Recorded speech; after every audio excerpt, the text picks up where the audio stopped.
फिर से सांप्रदायिकता को बढ़ाने का काम कांग्रेस कर रही है, जातिवाद को फैलाने का काम आरजेडी कर रहा है, आदिवासी गैर आदिवासी की भावना को भड़काने का काम जेएमएम कर रहा है। झारखंड को झारखंड वासियों के लिए सुरक्षित रखने का काम करना चाहिए। मैं उनसे भी कहना चाहता हूं कि आप लोकतंत्र के त्योहार में आए हो तो संविधान के तहत सबकी हितों की रक्षा करने की बात कहें, और यह आदरणीय प्रधानमंत्री नरेंद्र भाई मोदी के उस दृष्टिकोण के परिप्रेक्ष्य में मैं आपके पास रख रहा हूं जिसमें उन्होंने कहा है सबका साथ, सबका विश्वास और सबका विकास। उसी प्रयास में मैं ये कहना चाहता हूं कि झारखंड में सबका मान सम्मान और अधिकार की सुरक्षा भारतीय जनता पार्टी करेगी। इसलिए आज जरूरत इस बात की है कि समाज के सभी वर्ग के लोग भारतीय जनता पार्टी को दिल खोल करके साथ दें, और हमें विश्वास है, हम एक दावे के साथ कह सकते हैं कि झारखंड की जनता भाजपाई है और भाजपा झारखंड के लिए समर्पित है। हमारा मिशन यही रहा है कि झारखंड के जो दबे कुचले लोग थे, उपेक्षित लोग थे, वनों में रहने वाले हों या कस्बों में रहने वाले हों, देहात में रहने वाले हों, जो बिहार के बड़े आकार में झारखंड की उपेक्षा हो रही थी, उसके कारण इस क्षेत्र की विशेष सुविधा के लिए भारतीय जनता पार्टी ने राज्य बनाया है।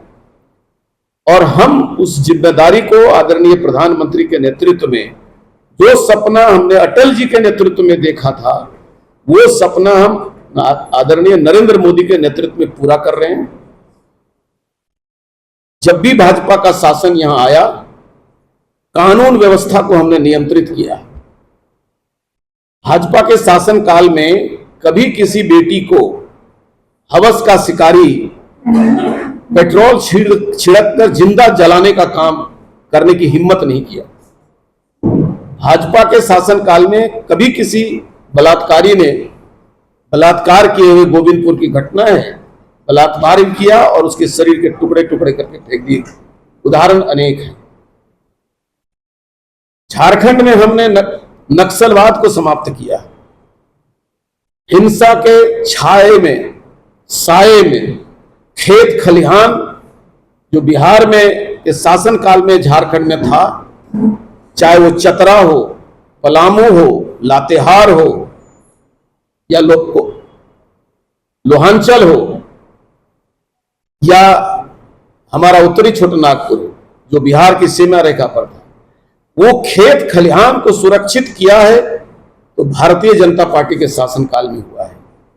मैं आज आपके माध्यम से ये कहना चाह रहा हूं, झारखंड की जनता पिछले कुछ दिनों को भूले नहीं, फिर से अपराधी सर उठा रहे हैं। ये जब बड़ी संख्या में आते हैं तो नक्सलवाद का चादर ओढ़ लेते हैं, जब छोटे होते हैं तो अपराधी के रूप में काम करते हैं। तो अपराध मुक्त झारखंड, अधिकार युक्त झारखंड वासी सामाजिक समन्वय और सामाजिक सौहार्द के वातावरण में इस राज्य को आगे बढ़ाने के लिए इस चुनाव को हम चुनौती के रूप में ले रहे हैं।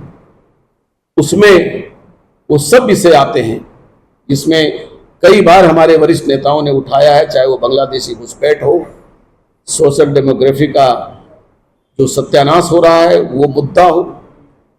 तो मैं आपके माध्यम से आज ये बात अपील के रूप में रख रहा हूं। हमारा मिशन है, वो मिशन है कि झारखंड बनाए हैं, झारखंड को बचाएंगे और झारखंड में सभी वर्गों का, सभी जाति समूह का, सभी प्रकार के लोगों के अधिकार, उसके मान सम्मान की रक्षा होगी। कभी किसी को दोयम दर्जे का नागरिक न शासन में, हमारे शासन में ट्रीटमेंट होगा और न किसी को इस प्रकार का एहसास होने देंगे। दूसरा एक बड़ा ही ज्वलंत विषय है। पिछले 2 दिन पूर्व जो घटना जामताड़ा में इस सरकार के मंत्री ने अपने को एमबीबीएस डॉक्टर कहते हैं, मैं उनको मूर्ख तो नहीं कह सकता, नहीं, बिगड़े जुबान के एक, मैं कह सकता हूं कि एक नालायक मुख्यमंत्री जो नारी शक्ति का सम्मान नहीं कर सकता, और उन्होंने जिस प्रकार का शब्द का प्रयोग 2-3 बार के विधायक रही सीता सोरेन के बारे में किया है, जो स्वर्गीय दुर्गा सोरेन की पत्नी हैं, शिबू सोरेन की पुत्रवधू हैं, मुख्यमंत्री की भाभी हैं, लेकिन राजनीति में यदि अलग हो गया तो इतनी घृणास्पद बातें मुख्यमंत्री के सहयोगी करें, मुख्यमंत्री के मंत्रिमंडल के सदस्य इस प्रकार की गलत बयानबाजी, गलत शब्दों का प्रयोग करें और कहे कि ये तो बात में बात हो गई। द्रौपदी ने एक शब्द प्रयोग किया था, अंधे का बेटा अंधा, तो महाभारत हुआ। उतनी बड़ी लड़ाई हिंदुस्तान में कभी नहीं हुई। आज उससे भी गंदे शब्दों का प्रयोग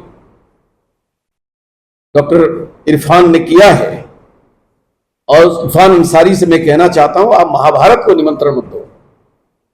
नारी का अपमान इस देश ने कभी स्वीकार नहीं किया, कभी बर्दाश्त नहीं किया।